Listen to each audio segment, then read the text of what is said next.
Okay, so I guess that cues me up. Are we ready to go? That cues you up. Yes. All right.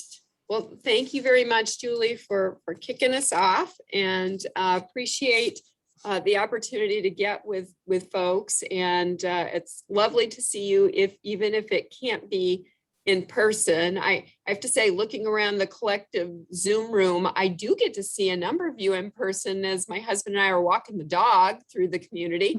Other committed dog walkers on the call too, I know. So even if we can't convene together over lunch this time around, we look forward to being able to do so in the future, and appreciate you turning out. And we're starting with a slide of our beautiful campus, and I certainly hope that you are all enjoying the beautiful fall weather. I think the folks who are on pretty much, I was looking at the list, I think for most folks, you're in the area, but for those who aren't, we're having a spectacular fall day here today. It's supposed to get to 70 degrees. So, you know, as long as that keeps it up, as long as I can keep getting fresh tomatoes out of the garden, I'm a happy camper. So, let's see, people behind the scenes are being the magicians of the PowerPoint. So I'll ask for the next slide, please. And so, as I hope you know, this is a very important year for Geneseo, in that this year marks our 150th anniversary. And so we've been doing a series of events to celebrate that momentous occasion. The actual day was last month, September 13th of 1871, was when the school, the normal school at that point, normal and training school, had its first day of classes for about 350 some students. A little bit different in its current iteration, but very important anniversary. And we have a series of events all year to celebrate that key occasion. I want to take this opportunity to acknowledge every one of you for the contributions you have made in the life of the college, and you continue to make to Geneseo, because your involvement has a direct impact not only on student success, but the college's overall success. You've been key contributors to both our history and our plans for the future. So recently, as part of our sesquicentennial, the college rearticulated and refreshed our mission and values. This is part of our ongoing work for strategic planning. I've now been here long enough, I'm long enough in the tooth myself, that I'm in my 7th year at Geneseo. We have developed and completed our 5-year strategic plan, and now we're in the process of developing our next 5-year strategic plan, so to carry us into the next 150 years. And so we started, as one would, with an examination of our mission statement and also our values. And I wanted to share those with you today. So if I could have the next slide, please. Okay, so here is our refreshed mission statement, and I will read that to you and then just pick out a few elements of it. So we are a distinctive public liberal arts college that welcomes and inspires students to develop their knowledge and skills to build a better world. Our supportive, inclusive community is exceptional in cultivating creativity, engagement, and discovery. We find strength in diversity, joy in growth, and fulfillment in lifelong learning. And so that is the entirety of our new mission statement, the mission statement that will carry us through into our next 150 years. And just to pick out a few key elements, we reaffirmed our position as a distinctive public liberal arts college. Of course, that's really central to our identity and has been now for decades. And Geneseo has grown to be one of the exemplary public liberal arts colleges on the national stage. And so we felt that was important to put front and center. The second part of that sentence really gets to our commitment to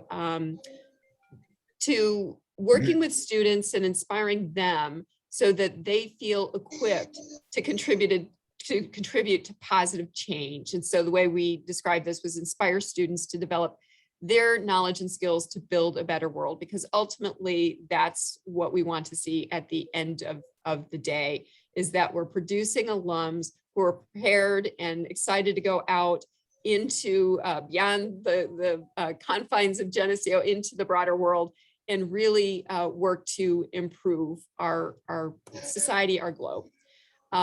We've highlighted throughout our commitment to diversity, equity, and inclusion, which is something that we feel passionately about at the college, and is so very important as we welcome an increasingly diverse student body. And I mean that in the broad sense, certainly racial and ethnic diversity, but diversity in terms of age, English language learners, first generation students, a whole host of, as broadly as you can conceive of diversity. I mean that in the broad sense, sensu lato. And that closing piece, I really like just articulating sort of our passions, strength and diversity, joy and growth, and fulfillment and lifelong learning, because ultimately we may have these students here for 4 years. And by the way, I just asked for this statistic. Our average time to degree for incoming first-time new students is 4.00 years. Isn't that incredible? 4.00 years.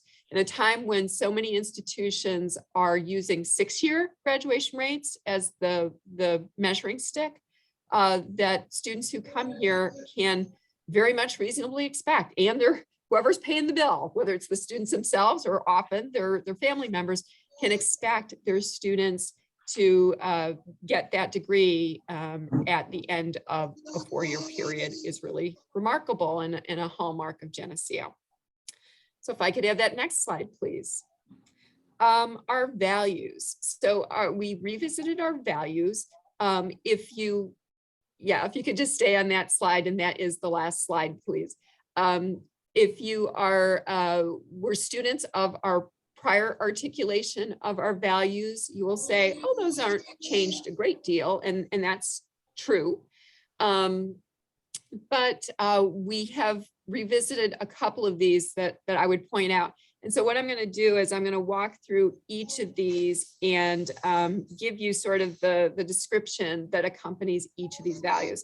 So first, with learning, we describe this as embracing high expectations for intellectual inquiry, critical thinking, scholarly exploration, and personal growth. Creativity, we describe as empowering a spirit of innovation that inspires intellectual curiosity, self-expression, and problem solving. The third one on the list actually is a value that we decided to reframe. And that is previously, we articulated the value of inclusivity. We have changed this to the value of belonging. The reason being that inclusivity basically means that you're invited to the party or the table or whatever the analogy is that you wish. Belonging, though, really reflects a different level of involvement. It means that you're not only invited to the party or the table or whatever, but you feel that it's really yours to be there. You have a right to be there. You feel part of the activity or the environment that you're in. So we made a conscious decision to change from inclusivity to belonging. And so we describe belonging as welcoming a diverse campus community that supports and celebrates different identities, promotes equity and inclusion, and respects the ideas and contributions of each individual. The next value, civic engagement. This too was a modest change. This was previously in its prior iteration, civic responsibility. We think engagement is a better descriptor because we are hopefully inspiring students and our greater campus community to take action, to be actively engaged, not just feel a sense of responsibility, but to act on that sense of responsibility by engaging and being active. So we describe this as encouraging active participation grounded in self-reflection, empathy, and an ethical commitment to the common good of our local and global communities. And lastly, sustainability. We describe this value as building a culture of well-being that integrates and applies principles of environmental, social, and economic stewardship formed by an understanding of the past and our obligations to the future. And so those then are our refreshed values and our refreshed mission. Together, the mission and the values will be important guiding principles in our next chapter, and they will certainly be central to the development of our vision and our next 5-year strategic plan, which is the focus of our work this year. So we're going to be developing that successor 5-year plan. So, and I will say there will be opportunities for the strategic planning effort is not something that is done by a small group in a vacuum. This is something that's very collaborative and consultative. And so there will be opportunities for the broader campus community, and we certainly include our valued Emeriti among them to participate in that discussion of what our next 5-year plan, strategic plan should look like, including the goals and action items that underlie it. So with that, I want to thank you for the role you continue to play to the benefit of the college, and just indicate how grateful I am for your support. And now, Julie, I don't know, do I do the honors in introducing our VP for Student Campus Life, or do I turn it back to you? You can certainly do that if you'd like. That would be great. Okay, I realized that was a piece I wasn't sure on. And so you've heard Mike Taberski referenced as our new Student and Campus Life VP. Actually, I think he's about 15 months into the job. And I will tell you, those have been 15 pandemic months in the job, which any administrator would tell you is kind of like dog years. 7 years for a pandemic year is 7 years for every regular year. And so although he may be new to you all on the Zoom call, it's quite likely you haven't had a chance to meet with our colleague face to face.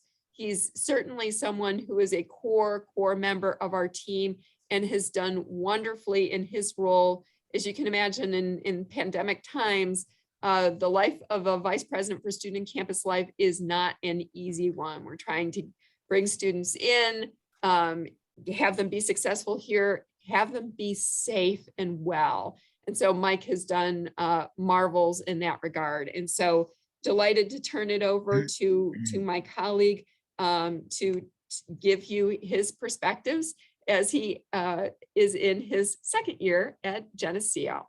So thank you all, and I'm going to turn it over to Mike now. Thank you, President Battles. You know, I was reflecting on when we might have to stop calling me new. And I realized looking around the screen, I actually have been able to connect with a number of you. And so obviously the Linfoots, we've had a couple great meetings together. Susie, I know, Tom and I had met. And so, you know, I think we could probably officially put that to rest now. This is the start of my second academic year. And I'll start with how Denise really led me in well. This has been an amazing semester for the sake of last year. You know, many students were home, most folks were working remotely. And so it wasn't until students came back this fall that I really experienced Geneseo for the first time. It felt like to me, going to athletic events for the first time felt amazing. I went to my first swim meet over the weekend where we destroyed Nazareth, which was great. I'm sorry if there's any Naz alums in the rooms, but we did a great job practicing with them as we move on to the rest of the season. And so you know, I got into this work because I never wanted to leave a college campus after having a great undergraduate experience. And so now I feel like we're back to the way it's supposed to be, although we're still dealing with those challenges. Just to review, if it's been a while since you've looked at the division of Student Campus Life, what that division includes is athletics and recreation, health and counseling, the Dean of Students Office overseeing the Center for Community, Student Life, which now oversees orientation again, depending on when you finished up your role at Geneseo, it may have been with Student Life, but it navigated away and now it's back within that department. Residence Life and UPD. A change we made this year after doing some review last year is that we separated out what is now called the Office of Multicultural Affairs out of the Center for Community, not physically, they're still in the same space, but that director, who unfortunately just moved on to another opportunity, and we're welcoming an interim director soon, will report directly to me as we try to advance our DEI efforts and multicultural support for students. We also promoted the LGBTQ coordinator in that position to a full-time assistant director position. You may have seen that announcement from Dr. Battles and in other events.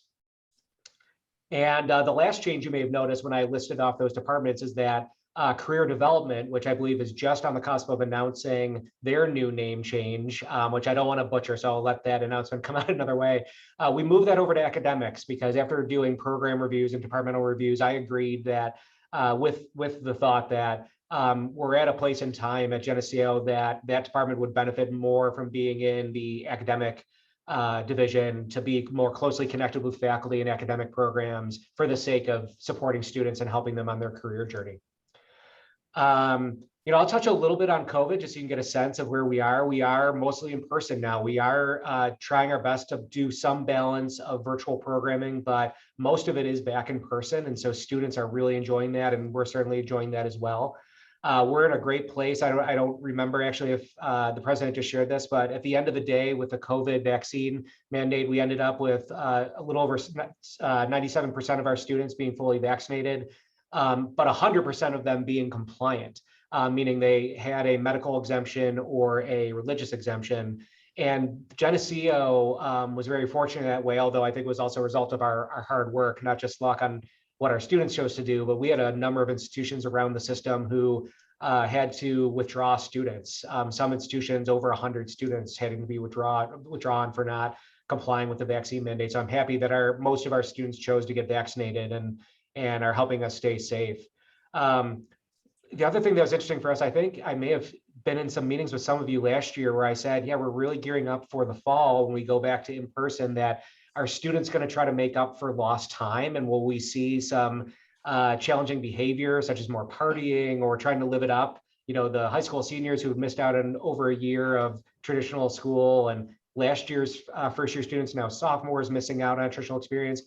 We really did not experience that. And for those of you who live in town, hopefully you felt that as well, that you didn't hear too many loud parties happening, that sort of thing. Our students have been really respectful.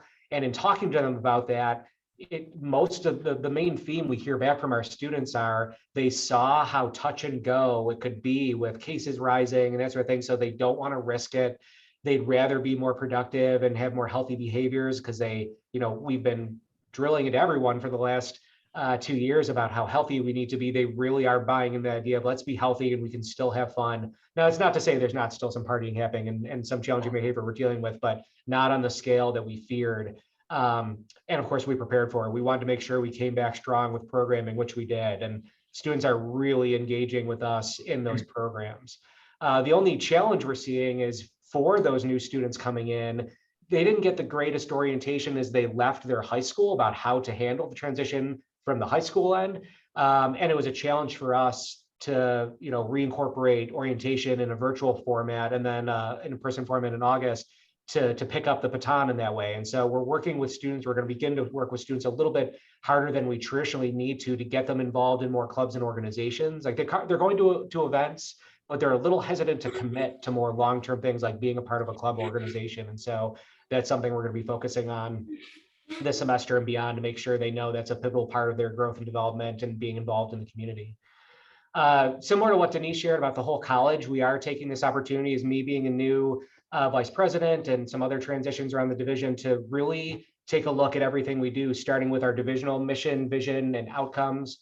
I can share those when they're 100% official. We're just putting the final touches on those, but the main theme I can share is that we're updating those similar to the college did to make sure that we're being more intentional with our DEI efforts and making sure we're supporting our whole student population, that we're keeping up with the changing student demographic and student population and preparing for the future as appropriately as we can. But the beauty of coming to Geneseo is we have an amazing solid foundation for everyone's past great work in every aspect of the division. There wasn't a single part of the division that I came in and said, oh man, we need to completely redo that. Everything we are looking at really just needs some updates and keeping up with the new student need, changing times because of the pandemic and how we're coming out of the pandemic. So it's a great time to be a part of this division and leading amazing folks. Those folks that you've known for years who are still in the division are still as amazing as they ever were. and the fact that they're persevering, although it's taking a toll on them, as you can imagine, going through the pandemic, has been refreshing to me.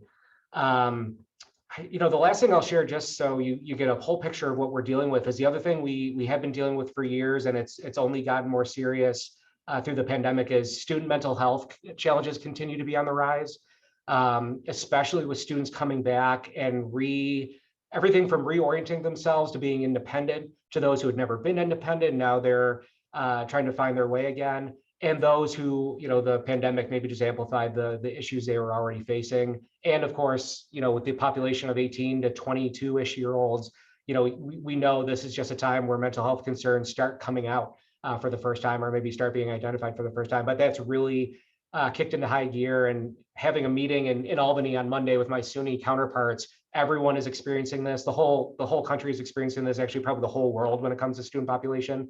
And we expected it, so we're prepared to keep going. But that, if you ever were to pose the question, what is the largest challenge besides the other challenges every college is facing, the answer I could foresee being probably for the next, if I had to take a conservative guess, at least the next 2 generations of students, I think the number one concern will continue to be their mental health, and that being a combination of maybe not addressing it as much as it could have been before they arrived to us, and just the more we know about mental health and the more to address it, the more we know the challenges we're facing as we accept students. And so what's a beauty for us is all the work we're doing on that is only further bolstered then by this idea that we want students to have a stronger sense of belonging at the college.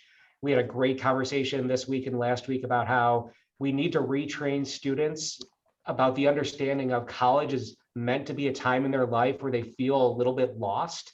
This generation of students has had so much of their life prescribed for them and scheduled for them with very little input from the student themselves. Like their parents may have scheduled every activity and every part of their lives, and the students maybe had only a little bit of input in that. And here they are fully, starting to embrace full independence. And we want them to feel a sense of, where do I go? But obviously with heavy support from us and all the resources in place, so they don't feel completely lost and bewildered in that, but actually feel like it's a safe place to get to know what their niche will be and what their calling will be as they finalize their major and finalize their degree and move on to amazing things after Geneseo. So again, it's an exciting time. Those challenges from COVID continue, but we're doing very well with them. And with every day of, rates of infection going down and us being a little more comfortable with doing things in person, we're really having just great success, and our students are feeling it. And it's great to see that. I'll finish on this as well. We just went through a rundown of all our upcoming athletic events, and it's only getting more exciting. Most of our seasons are going well. The winter seasons are starting now. And so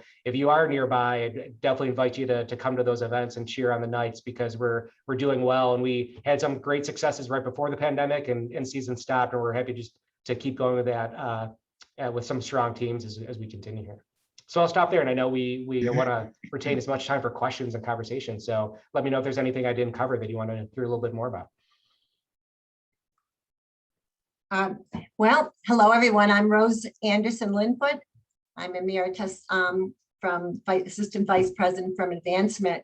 I want to take this opportunity before I do some closing remarks, though, if there are any questions for either President Battles or Vice President Taberski, or certainly Julie Briggs, Amanda for the Alumni Office, or Ellen from Advancement, please take the opportunity. We certainly appreciate everyone's time today. Thank you. Open the floor for discussion. I understand you closed 3 dorms. Yeah, because of our lower enrollment, 2 of the buildings we basically have taken offline because we, don't have the students to fill those. Although right now we're in the mode of re-examining of any one of those. Do we want to reopen them in a single format to give the students an option to have a single available, and maybe even retain students that way in future years would they choose to stay on campus if they had an option for a single. And then the last building of the 3, we are continuing to use as a backup for quarantine and isolation if we need to. We are encouraging students to actually head home if it's possible, if they test positive and need to go into isolation or quarantine, or if they're unvaccinated with a religious exemption or a medical exemption, they still need to quarantine if they've been exposed. So we have that building in case they don't have the ability to go home, or they might compromise other people's health if they go home. That's what we're using Niagara Hall, for example, on to Which sure we have a dorms are balance. closed? Then dorm? Livingston and Jones are the other 2. I'm sorry, I didn't hear you.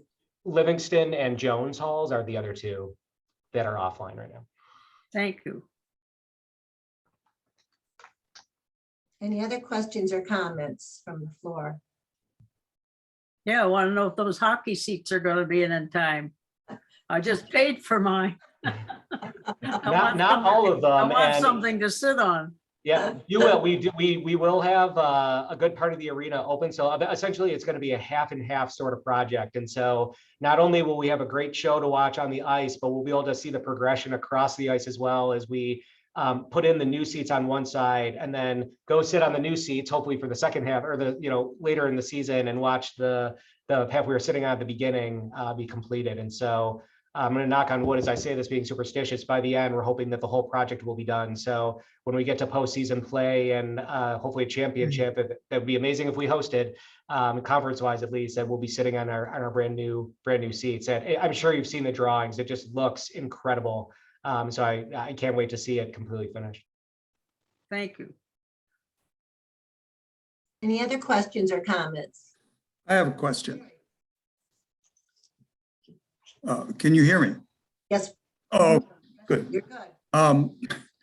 Well, 10 years ago, I became the chair of the General Education Committee, and the provost asked that we sort of re-envision general education.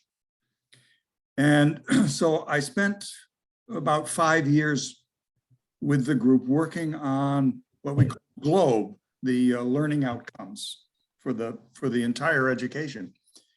And one of our goals was to integrate the co-curriculum, what happened outside the classroom with this. Now, I've been retired for now a year and a half, and I don't know if any of that has taken place. So that's my question. Have we made advances in bringing the outside or co-curriculum into the undergraduate education that way? Gary, I appreciate that question because that actually, I mean, I'm a little sorry to hear that it started as far back as you mentioned, but that became— We were not very efficient. Okay. That became an official component of the curriculum last year when the Senate passed the resolution to update the curriculum. And so that work has begun now to formalize that work between what we're doing in student campus life and other avenues so that students can directly connect that to their academic program and get credit for that work. There's other things I would say that also happened before that with the Center for Integrative Learning, where there's a lot of partnerships between programs that were developed within that, but a collaboration between academics and student campus life or other departments. But until I would think, or I don't know every detail, but I'm pretty sure most of those credits or the way it felt to a student that was part of the curriculum probably came in the form of like internship credit for doing that sort of work or being involved in that sort of program. But now it'll be much more integrated with, for example, if you're involved in the Gold program or other initiatives, that you'll be able to connect that to academic credit, a class specifically that obviously has academic credit. So we're in a great place to move forward. And now we're actually in the mode that any educator, sees as fun of like, oh, what can we really do to advance this and make sure that we're touching as many parts of the co-curricular side as possible with as many academic programs as possible. So this is where we get to have the real fun of ironing out and creating those real opportunities and making it happen. Thank you. And Gary, if I can just jump in, our timeline calls for us to have the new curriculum, Geneseo Education for a Connected World is the title for it, implemented for students next fall. Okay. So we're on a fast timeline, and you filled in a little bit of a gap for me. I was trying to figure out when the effort to revise the general education curriculum began. And did I hear you say 10 years ago? Yeah, in 2011, I became chair of the general education, and it was a long process to come up with what we called the GLOBE then. It was sort of initiated by going to an AAC&U conference in San Jose. And it took 5 years to get its sort of agreement. And then it went to then I was off the committee and it went to the new General Education Committee. Got it. Well, we're thrilled at the progress. Our Senate was able to endorse basically the framework for going from Globe to this curriculum. And I believe I'm correct, it had a 97% support when voted on at the College Senate. To do that during a pandemic, wow. Heavy lifting. So thank you for the foundational work that allowed us to get to that point.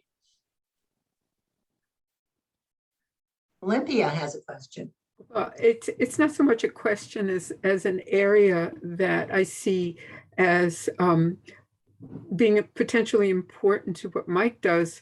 And you are perhaps involved in it, and I don't know. I've been working with the Dean's Office in the support systems for students who are at risk. So they have a coaching program and an ASI, a support initiative with them. And with my work with students, I see it so much entails what's happening co-curricularly in the dorms or how they live or outside the classroom per se. And I thought, with all you have to do and how busy you are, you might think about also the connection between the Dean's Office, their academic support, and what you do too. Just a suggestion. That's a great point, and that is something that we're focusing on. One little thing I'll touch on that goes right to your point of how busy everyone is, including our students, is we're really embracing technology to help with that process. We have a program that's fairly new to the college, although it's not new to the world of higher education, called it's the Navigate program, essentially, Sure. that helps better connect. So for example, if I meet with a student, and actually I just did this, where I met with a student over a pretty serious conduct concern. If it gets up to my level, you can imagine how serious it is. Had a great discussion with this young man, and then I can enter that into the system within certain parameters, then alert others of what we talked about. So for example, if I referred the student over to counseling, over to the dean's office and other folks, I can actually put it in the system to know, hey, the student should be coming your way because I recommended that they speak with you right away about some issues. And if the student doesn't, the system actually will ping us to say, hey, Joe Schmo is supposed to come over and talk to the dean. He hasn't. So what can Dean Cecilio do to reach out to him to make sure that connection is finalized? And also just to give us a really good picture of what's going on holistically with a student. If someone in Res Life says, we just, we're assisting students with this challenge, we want to be careful not to put too much of their business in a system, but to give a heads up to other departments. So if I'm going to meet with that student, I can see a little bit of what the history is and then support the work the other department is, and not just not keep it. It barely breaks down the way that things can be compartmentalized between departments. And so that's then leading to good discoveries for us of how we just improve in generally how we holistically support a student and all the dynamics at play with their completely social life or personal life, with their academic life and co-curricular life. Thank you. Yeah. Any other questions or comments? No. Well, I want to thank everyone for coming and attending today and chatting with us. This has been so informative. President Battles, thank you sincerely for all you do in moving our beloved Geneseo forward. And Vice President Taberski, welcome. Maybe it's your final welcome now that 15 months, but welcome. And we thank you as you move forward, our students in campus life. I feel like listening to everyone today, Geneseo's in really good hands. I also want to thank Ellen, Julie, Amanda, and yes, Susie, who's back now, I guess, working for advancement for a little bit. Thank you for all your support, whether it's listening to ideas from Emeriti on the transition from employee to Emeriti, or for helping with, programming. We do appreciate all your support. It only makes the extended family that much stronger for Geneseo. Thank you very much. Hope to do a few more of these if there's interest. Thank you. Thank you, Rose. Thank you, Rose, for coordinating us. So great to see everybody and look forward to getting together when we can be in person soon. Absolutely. Thank you. Keep up the great work. Thank you. Hopefully we'll see many of you at our home hockey game next weekend. Linfoots will be there. All right. All right. Thank you. Thank you. Take care, everybody.